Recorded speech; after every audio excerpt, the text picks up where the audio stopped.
Bom dia, irmãos, amigos, familiares, ouvintes. Tenha um dia agradável, abençoado, realizador, próspero. É o desejo do meu coração para todos vocês. Nós estamos editando uma série de vídeos sobre o sentido da vida.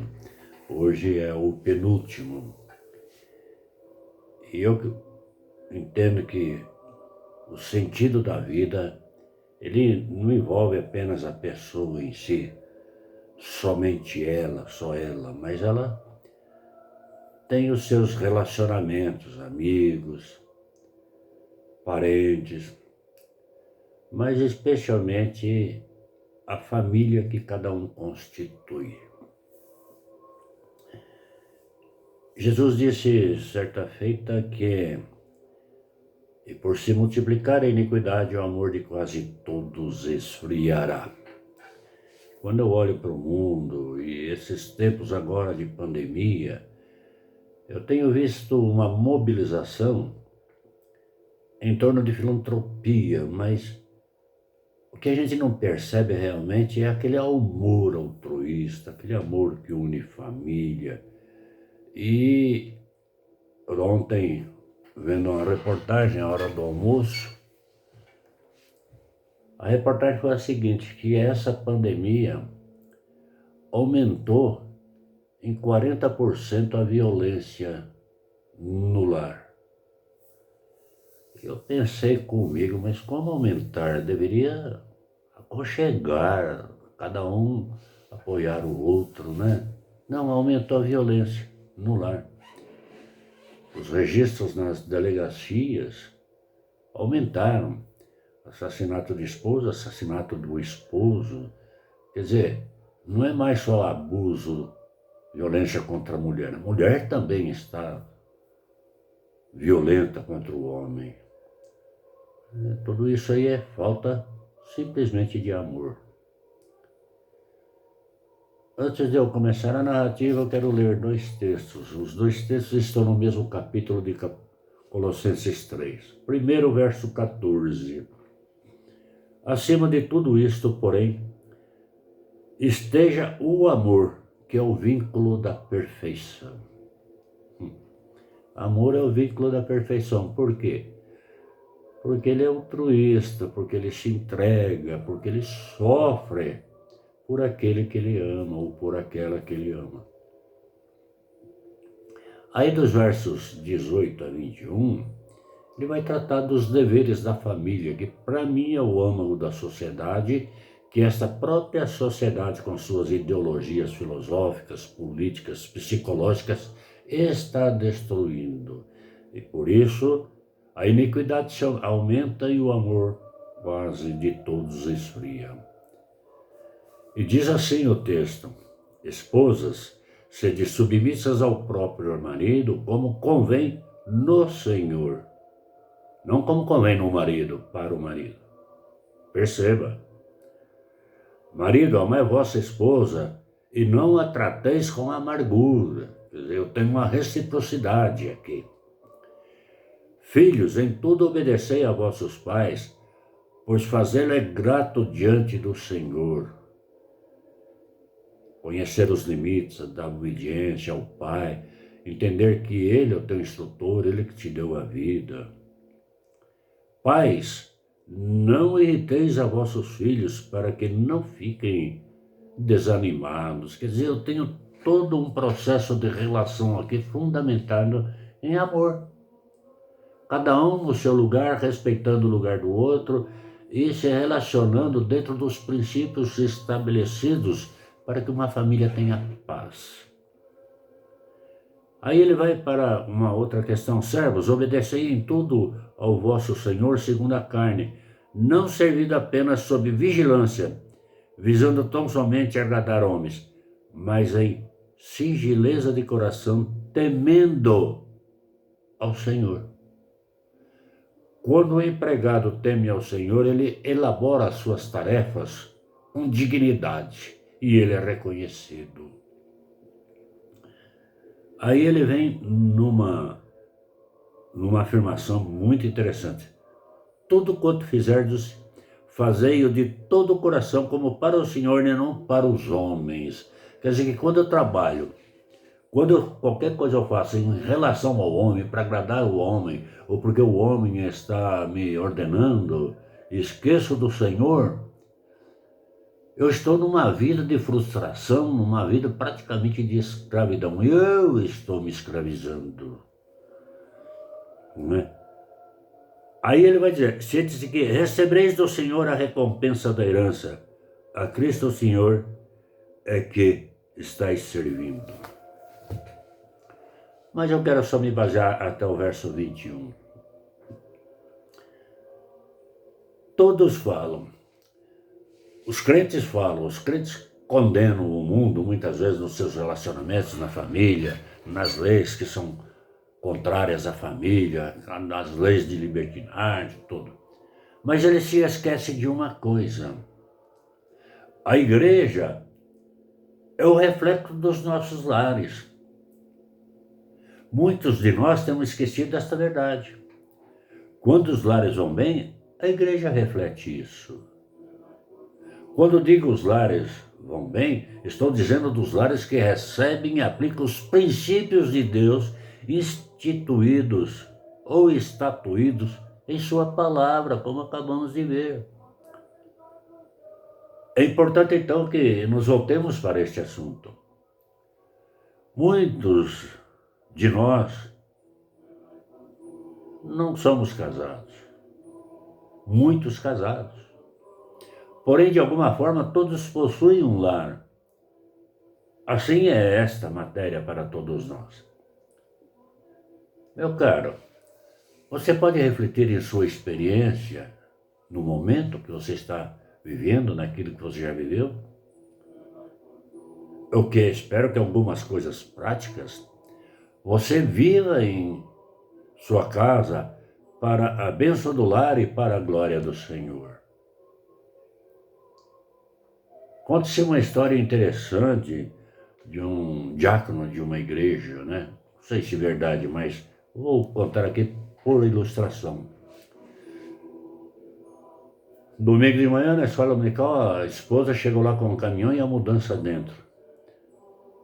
E chamou o pastor que estava ministrando a palavra. Pastor, por favor. Aí saiu um monte de gente atrás, né, para ver o que tinha acontecido. A mulher chegou lá. Que é isso, minha irmã? É a mudança. Por quê? Eu vou morar aqui na igreja. Como assim? Não, aqui meu marido é um santo, lá em casa é um demônio. Perceberam? Nos lares cristãos, mais do que nos outros, há responsabilidades e privilégios.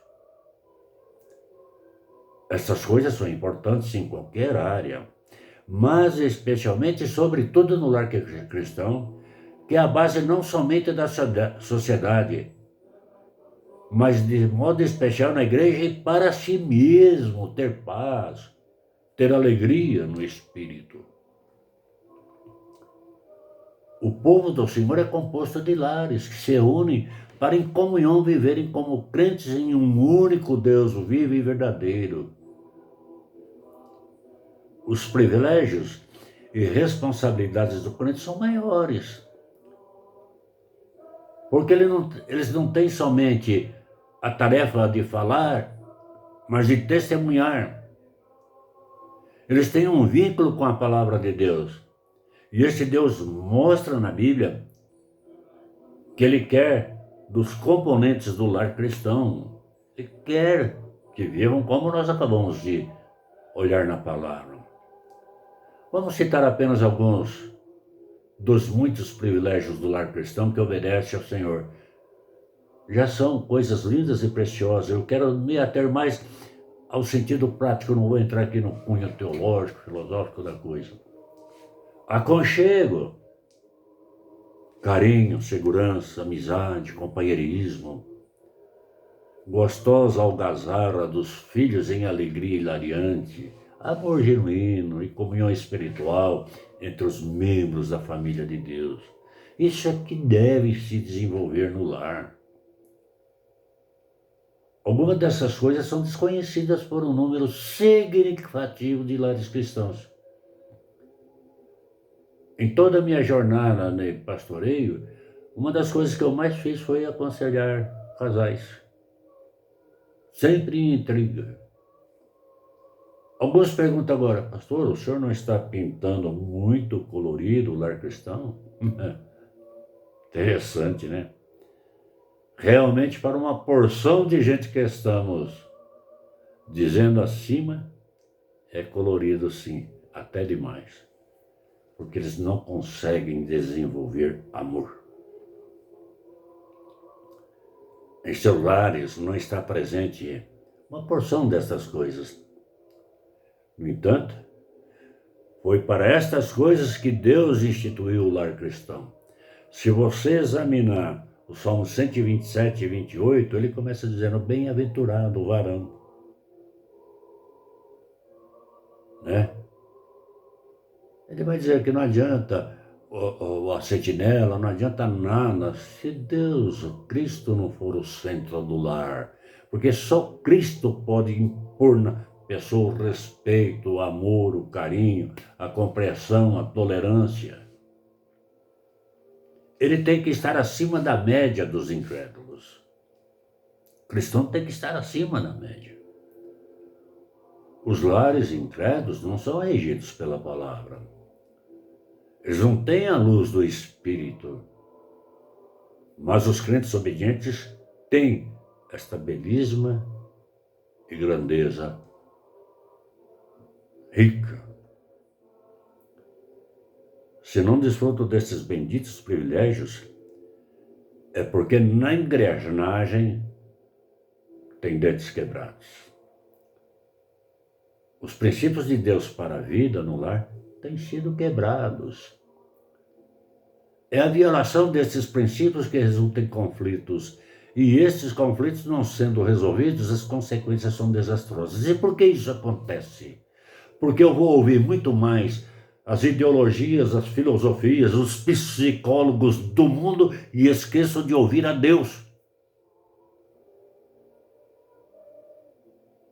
Dou muito mais valor ao padrão de vida que as novelas ditam, que é pornografia pura, traições, desamor, do que para a palavra de Deus. Os lares de alguns crentes têm sido o lugar menos alegre para eles. Por quê? Porque não conhece o prazer de viver em harmonia. Eles mesmos nada fazem para atingir isto. O lar deve ser relevado pelo cristão. Ali é o lugar onde Deus abençoa toda a sua vida, toda a sua família, que deve ser fruto. Segundo, primeiro Deus, depois eles, do seu amor. Todo o sucesso verdadeiro para uma vida bem construída está em lares cristãos, obedientes a Deus. Veja o lar do jovem Timóteo, veja o lar de Betânia e tantos outros. Vejamos a violação dos princípios da palavra de Deus nos lares. Análise de cada desses princípios. Mencionaremos, no entanto, cada um que a matéria é por muito extensa. Alguns apenas faremos com que descubra e fique na dependência de Deus para solucionar tais princípios. Pelo esposo, ele viola Efésios 5:25. Olha o que ele me diz. Efésios 5:25. Opa. Maridos, amai vossa mulher, como também Cristo amou a igreja e a si mesmo se entregou por ela. Como Cristo amou a igreja, se entregando por ela, ele foi à cruz morrer por ela. Perceberam? É assim que você está amando sua esposa? Se entregando por ela? O verso 19 do texto que nós lemos, né? Olha, maridos, amai vossa esposa e não a trateis com amargura. Amar devidamente, tratá-la com todo carinho. Ela não é um capacho. A submissão que a palavra de Deus pede aqui não é torná-la muda, não é torná-la sem ação, não é torná-la sem poder contribuir com as ideias, com os projetos do lar. Mas é ser respeitada. A decisão final é do marido, mas ele é responsável. Ela é cooperadora, ela é o sustento do lar. E quando ele não ama a esposa como ao Senhor, que coisas negativas podem acontecer? Olha, ele deixa de ser atencioso e gentil com a esposa, usa linguagem agressiva, não usa boas maneiras, pode ser explosivo em alguns casos, não tem palavras de estímulo, sempre despreza a esposa no que ela faz, não tem muito prazer na companhia dela, não a procura como antes para a convivência marital. Trata-a com amargura, ela está sempre frustrada, desejando um abraço carinhoso e não tem. Aí sim você está fazendo dela um capacho, uma mulher submissa, mas não por voluntariedade, por escravizá-la. Os esposos cristãos necessitam submeter-se aos princípios da palavra de Deus. Se Deus escreveu esses princípios nesses 2 versículos, é porque naturalmente os homens têm dificuldades de amarem verdadeiramente suas esposas. Que Deus ajude os maridos crentes, sejam eles jovens ou adultos, a amarem verdadeiramente suas esposas. E para os jovens que pretendem casar-se, que aprendam com Deus a amarem verdadeiramente suas noivas e futuras esposas, para formarem lares cristãos submissos a Deus e por Ele abundantemente abençoados. Quero falar da esposa agora. Ela viola? Efésios 5, 22 e 23. Olha o que ele nos diz aqui, né? Mulheres, sejam submissas ao Senhor, ao próprio marido como ao Senhor, porque o marido é a cabeça da mulher, como também Cristo é a cabeça da igreja, sendo este mesmo o salvador do corpo. Eu poderia ler outros textos, né? Mas o verso 18 do que nós estamos lendo: esposa, sede submissa ao próximo marido como ao Senhor. Quando a mulher não respeita e não se submete ao marido, como a Escritura ordena, não como o homem ou a sociedade quer, ou libertinagem ou submissão total, tudo isso está errado. Como a Escritura ordena, não há há uma porção de conflitos na vida da família. É importante que se compreenda este conceito.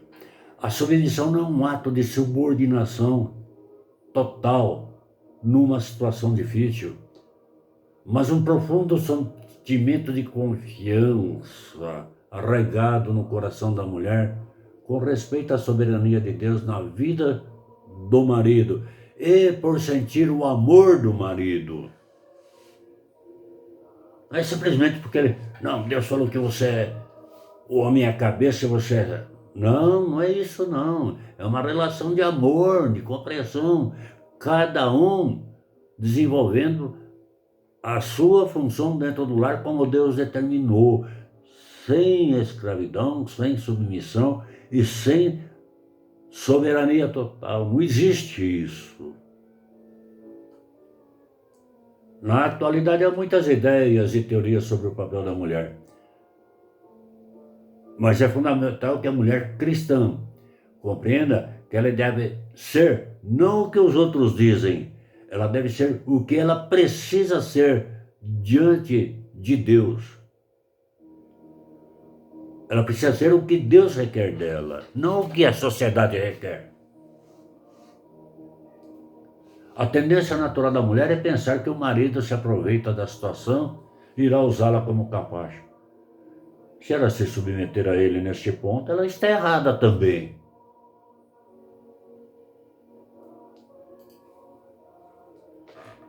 Este ponto de vista mostra claramente que ela está olhando apenas para suas próprias circunstâncias, em lugar de um compromisso com o Senhor e sua capacidade de operar em sua vida.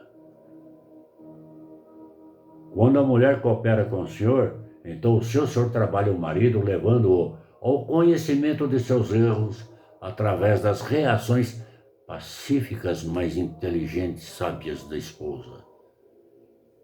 Coy diz isso. Eu concordo com ele. Então é bom que se observe que a quebra deste princípio leva à quebra de outros. Ambos, marido e mulher, quebram as leis do Senhor e ocasionam conflitos como corrigir um ao outro na frente de outras pessoas e fazer críticas depreciativas. Na mesma situação, comparar o cônjuge com o de outros, não carregar o fardo um do outro, olhar-se depreciativamente, concentrar-se sempre nos aspectos negativos do cônjuge. Quebra o diálogo, quebra a relação, quebra a harmonia. Poderia falar muitas outras coisas aqui. Mas pense você, marido, você, esposa, especialmente você, cristã, na tua responsabilidade diante da sociedade. Pense no que a sociedade diz e pense no que a palavra de Deus diz. Os fundamentos da sociedade é desenvolver orgulho, independência, libertinagem. Os fundamentos da palavra de Deus é desenvolver amor, comunhão, harmonia, paz. Pense nisso. Encerrando hoje, quero deixar claro que no próximo vídeo vamos encerrar esta série e estaremos falando sobre os filhos e os pais. E estaremos então fazendo um resumo dessa sequência sobre o sentido da vida. Pense nisso, medite.